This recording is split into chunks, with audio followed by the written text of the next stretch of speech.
Buenos días, profesor. Como equipo de trabajo integrado por Sebastián Núñez y Viviana Villagra, presentaremos nuestra evaluación correspondiente a la unidad 1 de la asignatura Seguridad de la Información. Como primera actividad, debemos instalar el sistema operativo. En primera instancia, debemos seleccionar qué sistema operativo vamos a utilizar, la preparación del entorno, la instalación y su documentación. Como equipo de trabajo elegimos Kali Linux. Y para poder instalar esta máquina virtual es necesario contar con un software de virtualización. Y en esta oportunidad utilizaremos VirtualBox, ya que este es un programa que nos permite crear y gestionar máquinas virtuales que son entornos independientes y simulados, donde se pueden instalar sistemas operativos y aplicaciones sin interferir en el sistema operativo principal de nuestro ordenador, ya que VirtualBox actúa como una capa que emula los recursos de hardware, permitiendo ejecutar múltiples sistemas operativos en un mismo equipo físico, de forma segura y aislada. De esta manera podemos probar y desarrollar en diferentes entornos sin afectar la configuración del sistema principal. Bueno, esta información la podemos obtener desde el manual de usuario de VirtualBox en su página de Oracle. Para instalar correctamente VirtualBox se deben seguir los siguientes pasos. En primera instancia, se debe ir a la página oficial de VirtualBox y descargar el paquete de datos. En esta página se nos presentan diferentes opciones. Nosotros, de acuerdo a nuestro ordenador, elegimos de Windows. Al iniciar su descarga, se nos descarga, por así decirlo, un paquete de datos en nuestro computador. Acá podemos ver que fue el 5 de noviembre del 2024 la descarga de estos paquetes de datos. Al presionar ejecutar nos va a llevar a diferentes páginas que tenemos que ir presionando como aceptar para llegar finalmente a la descarga final de nuestro sistema de virtualización, nuestro software de virtualización. Acá en la imagen podemos ver que este sistema de virtualización se descargó correctamente. También podemos visualizar que al momento no tenemos ninguna máquina virtual o programa descargado. Una vez teniendo este virtualizador descargado correctamente, podemos iniciar el segundo paso, que es descargar nuestra máquina virtual. En este caso, nuestro sistema operativo es Kali Linux, que desde su página principal descargamos el paquete de datos. Acá en nuestra segunda imagen podemos ver que tenemos dos opciones. En esta oportunidad elegimos Virtual Machines porque esta opción nos entrega una descarga de recursos óptimos para una máquina virtual. Luego elegimos la opción de 64 bytes de acuerdo a los recursos de nuestro computador. Acá podemos ver que el paquete de datos se descargó comprimido. Para descomprimirlo lo realizamos en una carpeta de nombre Kali Linux. Una vez realizada la descarga de este paquete de datos, nos vamos nuevamente a nuestro VirtualBox y al presionar la opción nueva podemos crear nuestra máquina virtual. Al presionar la opción nueva nos va a llevar directamente a la carpeta de Kali Linux. En esta carpeta debemos seleccionar el archivo con extensión .vbox y nos va a crear eh, automáticamente la máquina virtual Kali Linux. Y realizar esta acción debemos configurar nuestra máquina virtual. Acá podemos ver que al configurarla en la opción de configuración, otorgamos 3 GB de memoria RAM para que no tenga interferencia con nuestro equipo principal. En cuanto a la red, seleccionamos la red Wi-Fi de nuestro equipo. Y acá podemos ver en la tercera imagen que ya estamos listos para poder iniciar nuestra máquina virtual. Podemos ver el nombre, Kali Linux, su sistema operativo Debian. Para iniciar nuestra máquina virtual debemos presionar la flecha de color verde Y podemos ver que aquí nos lleva a la página principal de Kali Linux. Para continuar con la configuración de nuestro sistema operativo, en primera instancia verificamos que realmente la red estuviera conectada ingresando a la página de Google. Luego configuramos el teclado, eligiendo la opción de Spanish Window. Luego, con un comando aplicado en la terminal, logramos configurar la zona horaria de nuestra máquina virtual eligiendo la opción Santiago. Durante la instalación de nuestro sistema operativo no tuvimos grandes desafíos o problemas, sin embargo, al ingresar por primera vez a la máquina virtual Kali Linux nos solicitó un usuario y un password que en ese momento no sabíamos cuál era, pero nos fuimos a la documentación oficial de Kali Linux y nos pudimos dar cuenta que en la configuración y específicamente en la descripción se nos presenta el usuario y la clave por defecto, que es Kali Kali. Y con eso logramos ingresar a nuestra máquina virtual. En cuanto a la herramienta y características principales de Kali Linux, para la ciberseguridad tenemos las siguientes. El análisis de vulnerabilidades, ya que detecta debilidades en sistemas y redes para mejorar la seguridad. Además, se pueden realizar pruebas de penetración, que simula ataques cibernéticos y los evalúa para poder reforzar y defender. Además, se pueden realizar análisis de redes inalámbricas. A través de exámenes de redes de Wi-Fi se identifican y se pueden solucionar las vulnerabilidades. También se puede aplicar en el análisis de aplicaciones web a través de identificación de fallos en aplicaciones web y se puede garantizar su seguridad. Por otra parte, tiene la categoría de realizar herramientas de ingeniería social, ya que este estudia las técnicas de manipulación para prevenir filtraciones de información de los diferentes usuarios. Además, la principal igual característica de este sistema operativo de Kali Linux es que de igual forma se puede instalar y ejecutar desde un pendrive o un DVD y no es necesario instalarlo directamente en nuestro ordenador personal. Posteriormente pasamos a la parte 2 del trabajo, la cual se llama creación, uso de CVE y CWE. Entonces, primeramente, se nos solicitaba realizar una investigación preliminar. Por ende, comenzamos qué es el CVE y cómo funciona. El CVE es básicamente un catálogo de vulnerabilidades que ayuda a identificar y seguir de cerca fallas de seguridad en software y hardware. Cada una de estas vulnerabilidades que son detectadas recibe un número único de identificación, que en el trabajo damos un ejemplo que sería CVE, un guión, el año, en este caso sería 2024 y guión y el número, no sé, 1, 2, 3, 4, 5. Entonces quedaría CVE, guión 2024, 1, 2, 3, 4, 5. Lo cual esto facilitaría su referencia y permite que otros profesionales de ciberseguridad y organizaciones que trabajen con esta información que es compartida y confiable.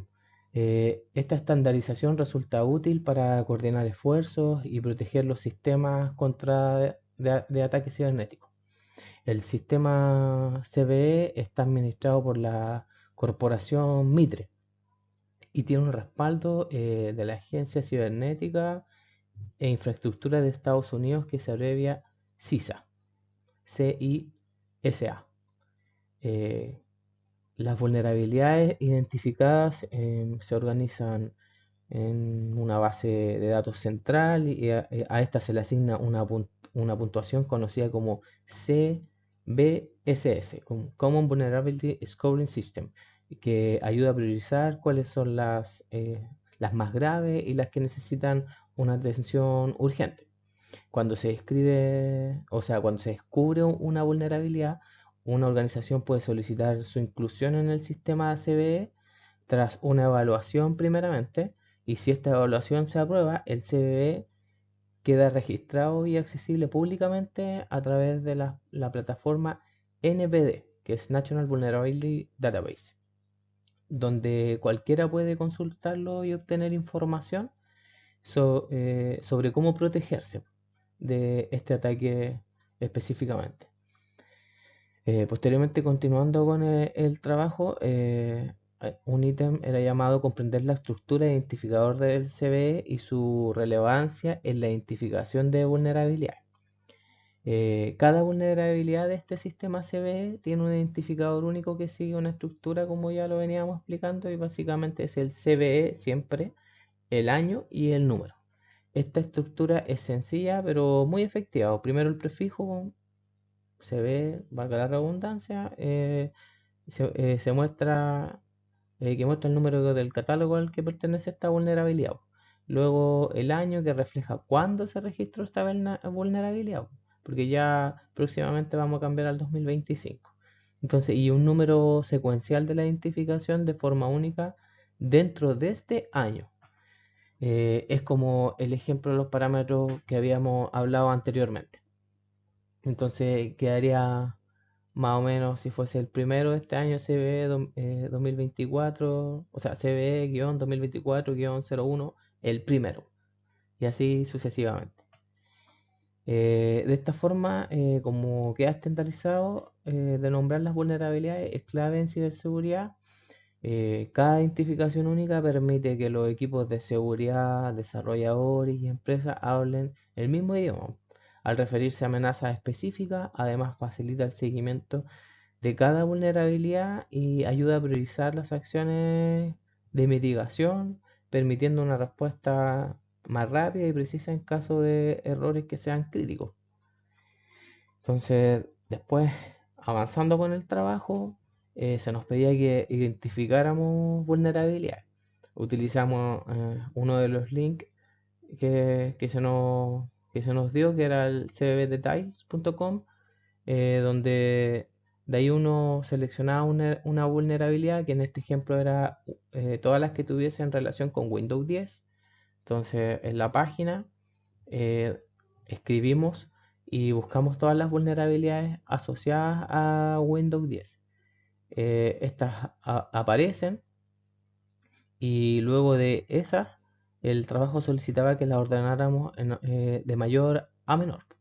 Entonces, de la vista que nosotros obtuvimos, la filtramos de orden ascendente según el puntaje o el score del CBB. Y de eso se nos pidió que filtráramos las primeras 100. La página va mostrando de a 25 y nos daba la opción de descarga de todas las fallas o vulnerabilidades. Entonces, pero sí tiene un link en la parte de arriba, entonces, donde decía copiar, y se copiaban las 25. Y de estas 25, después uno avanzaba, hicimos este proceso 4 veces.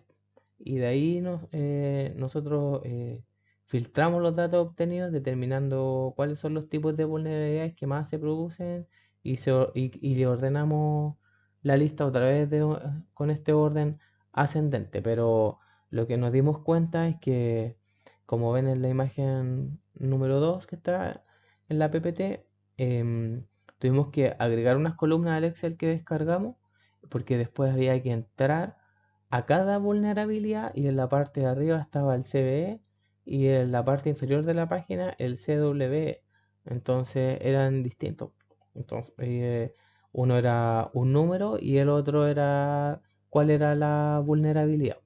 La vulnerabilidad podían ser execute code, input validación, overflow, memory corruption, gain privilege, entre otros. Pero esas eran las vulnerabilidades. Entonces tuvimos que ingresar 100 veces, no encontramos una manera más efectiva, y, y con eso construimos nuestro código, ya que cada CVE que nosotros examinamos interiormente le íbamos aplicando el número en estas columnas que nosotros construimos para después poder seguir con el trabajo.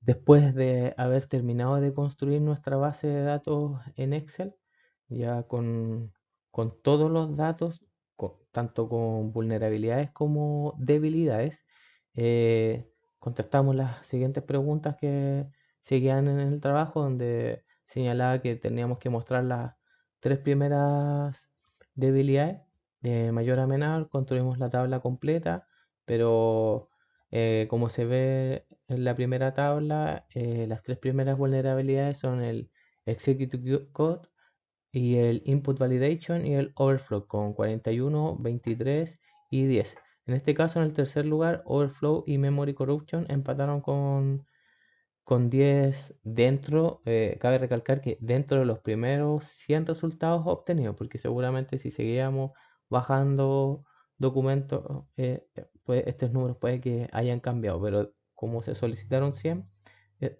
finalmente esos son los tres primeros lugares, donde en el tercer lugar hay un empate. Eh, Luego, seguimos mostrando la tabla número 2, donde de acuerdo a esas vulnerabilidades se le vieron las debilidades, que estas están categorizadas con el denominador CWE y un número asignado. De esos podemos ver que la debilidad, o sea, la vulnerabilidad con la debilidad más abultada es la NA, que significa que no hay mucha información de esa vulnerabilidad en específico, pero sí con la debilidad de Execute Code, donde se reflejan 31 casos. De un total de 39 que pudieron haber sido de NA, 31 fueron con Execute Code. Pasando al punto 3 de esta parte del trabajo, llamado evaluación, impacto y gravedad, aquí también construimos una tabla donde se procede a evaluar cada una de las vulnerabilidades encontradas en la tabla número 1 que ya habíamos mostrado, donde en algunos casos tenían hasta 3 vulnerabilidades. Pero cuando nosotros hicimos nuestras bases de datos y realizamos nuestra tabla dinámica, nos quedamos con la primera vulnerabilidad, porque aparecían, no sé, como en orden, 1, 2, 3, pero la primera era la que utilizamos para contar y exponer los datos. Pero en algunos casos llegamos a encontrar que tenían hasta 3 vulnerabilidades. Pero para la construcción de la tabla solo tomamos la primera. Pero como solo tomamos la primera, hubieron dos vulnerabilidades que aparecieron en segunda o en tercera opción, que esta sería Bypass y Denial of Service, pero para la evaluación de impacto y gravedad nosotros las agregamos porque habla de la evaluación de vulnerabilidades encontradas y sí fue una vulnerabilidad que nosotros encontramos. Entonces, básicamente las nombramos todas. eh, Según las páginas asignadas en el trabajo, encontramos tablas donde describían si eran crítico, alto, medio o bajo, o desconocido, que era para los NA, que son los que no tienen información de momento. Entonces creamos una tabla con las vulnerabilidades a encontrar, execute code, input validation, overflow, etc. El impacto que estas tienen. Entonces, donde nombramos si son críticas, altas, desconocido, medio o alto. Y tomamos un caso al azar. En este caso filtramos la base de datos que nosotros hicimos y el primer caso que nos quedaba, por ejemplo, en Executive Code, lo buscamos en las páginas asignadas, en NBD en este caso, y y ese puntaje que nos arrojaba esa vulnerabilidad en específico fue el ítem de gravedad que le asignamos para crear esta tabla. Continuando con el trabajo, en el cuarto ítem se señalaba que debíamos dar una propuesta de mitigación a las vulnerabilidades encontradas.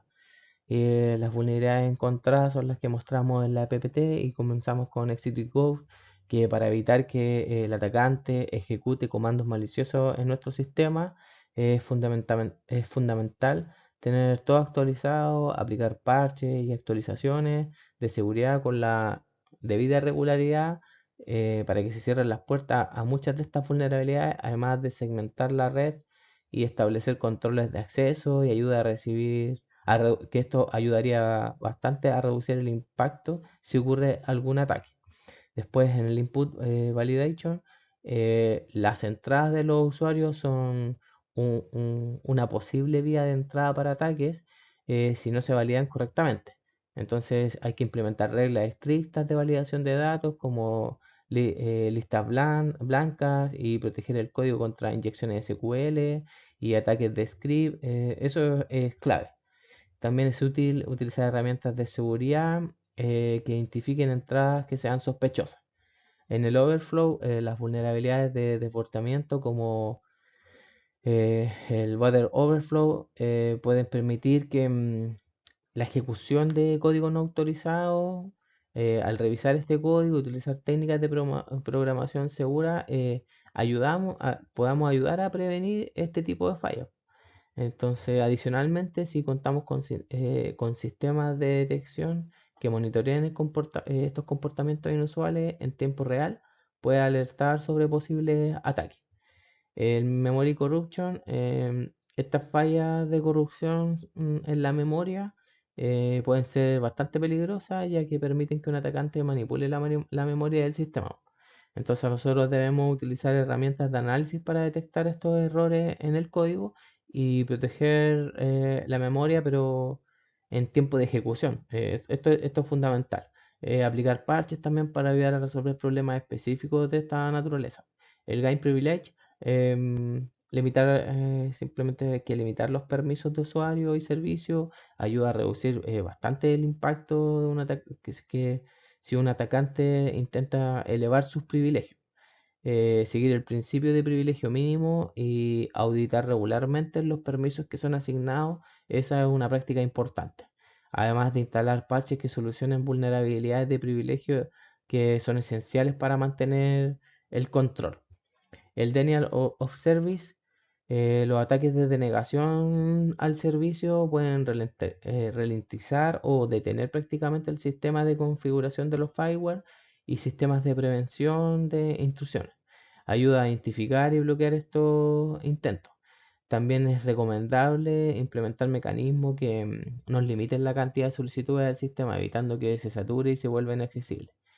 Y el bypass es la evasión, como dice el nombre, la evasión de medidas de seguridad como autentificación.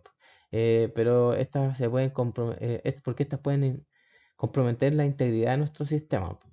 Entonces lo que nosotros debemos hacer es fortalecer la autentificación mediante métodos de autentificación como el multifactor y revisar los controles de acceso regularmente. Esos son pasos importantes. Aplicar también los parches específicos para corregir estas fallas de autentificación también es una buena práctica que daría buenos resultados. Y las NA, estas vulnerabilidades que no tienen suficiente información, es recomendable ir monitoreando el sistema activamente y aplicar parches de seguridad eh, generales para mantener el sistema en su versión más segura. Entonces, adoptando todas estas medidas de seguridad no solo ayuda a prevenir posibles ataques, sino que también crearíamos una base sólida de seguridad en el sistema. Y la actividad número 3, que se trata principalmente de desarrollar un mapa conceptual de la unidad número 1. Esta unidad trató varios elementos fundamentales de seguridad de la información, principalmente el concepto. ¿A qué se refiere? La seguridad de la información es esencial para proteger los datos de una organización y así garantizar la continuidad del negocio. Esto incluye la preservación de la confidencialidad, la integridad y la disponibilidad de los datos, conocida como la triada de la seguridad. Esta triada de seguridad está compuesta por los tres elementos que nombré con anterioridad. Los vamos a especificar ahora. La confidencialidad asegura que solo las personas autorizadas tengan acceso a la información y esto se logra mediante el cifrado y el control de acceso. En segundo lugar, tenemos la integridad, que mantiene la exactitud y consistencia de la información, evitando modificaciones no autorizadas. Y también hablamos de la disponibilidad, que garantiza que la información esté accesible cuando se necesite, mediante redundancias y copias de seguridad. También en esta unidad vimos las amenazas y las vulnerabilidades. ¿Qué diferencia hay entre amenaza y vulnerabilidad? La amenaza es cualquier evento que pueda dañar la seguridad de los datos, como un malware, un ataque de denegación de servicio o un desastre natural. Por otro lado, la vulnerabilidad son las debilidades en el sistema que pueden ser explotadas, y estas se clasifican en vulnerabilidad tanto físicas como lógicas y se gestionan mediante prácticas como el CVE y el CWE, que lo vimos anteriormente en nuestra presentación. Por otra parte, tenemos la protección de la información y la clasificación de los activos. En este punto tenemos diferencia entre protección física de activos y protección lógica de activos. La protección física incluye los controles de acceso físicos, la videovigilancia y medidas contra desastres. En tanto, la protección lógica de los activos comprende el uso de contraseñas seguras y robustas, autenticación de dos factores y cifrado de datos. Además, la clasificación de activos ordena los datos según su valor y su sensibilidad, asignando controles de seguridad acorde. En esta unidad número 1, la enseñanza clave fue que la seguridad de la información no es tan solo algo técnico, sino que es un proceso integral que involucra a todos los integrantes de la organización. Esto se hace a través de un enfoque equilibrado entre confidencialidad, integridad y disponibilidad, así también como la gestión adecuada de amenazas y vulnerabilidades. ¿Para qué? Para que las organizaciones puedan reducir su riesgo de los ciberataques y proteger sus activos críticos y más importantes. Y lo esencial es la colaboración y la concienciación de todos los miembros de la organización para tener una postura de seguridad sólida y eficaz ante cualquier ataque. Para finalizar, este trabajo y la unidad 1 nos enseñó que es una gran responsabilidad y continua además y multifacética la ciberseguridad, porque más allá de cómo está impactando hoy en día la tecnología, las organizaciones como en la sociedad en general necesita aprender, aunque sea cosas mínimas sobre ciberseguridad, ya que prácticamente nuestra vida gira en torno a ella y las personas que aún no, para allá va todo, ya desde una transacción del banco, tu correo electrónico, tu vida personal está todo en tu móvil o en tu notebook, por lo que es sumamente necesario y aprendimos a identificar y mitigar vulnerabilidades, instalamos además sistemas operativos especializados, en este caso nos decidimos por Kali y sus atributos especializados. Bueno, antes de instalar este sistema también instalamos una VirtualBox, también conocimos herramientas como los CWE y los CVE. También creamos soluciones de mitigación para esto. Este proceso demostró que la ciberseguridad requiere una precisión y además una adaptación constante. Hay registros históricos de las vulnerabilidades y vulnerabilidades que nos ayudan, donde podemos ir viendo la escalabilidad también de estas, cuáles son más peligrosas, cuáles no, cómo podemos corregir estos errores, y que la colaboración internacional es de suma importancia. Nosotros también podemos aportar y entre todos juntos podemos hacer que la ciberseguridad tome el peso que requiere y además que hoy por hoy es demasiado importante. Así que comprendemos que proteger nuestro mundo digital es un compromiso constante y que además nos exige estar actualizándonos eh, siempre. No podemos quedarnos con lo último, ya que es todos los días una vulnerabilidad distinta, parecida a la anterior, pero son muchos los registros que podemos ver. Ya tan solo en el trabajo con el de Windows 10 eran más de 3000, entonces, y eso era un ejemplo, así que nos queda muy claro que Debemos seguir aprendiendo, esforzándonos y por sobre todo actualizándonos para la ciberseguridad.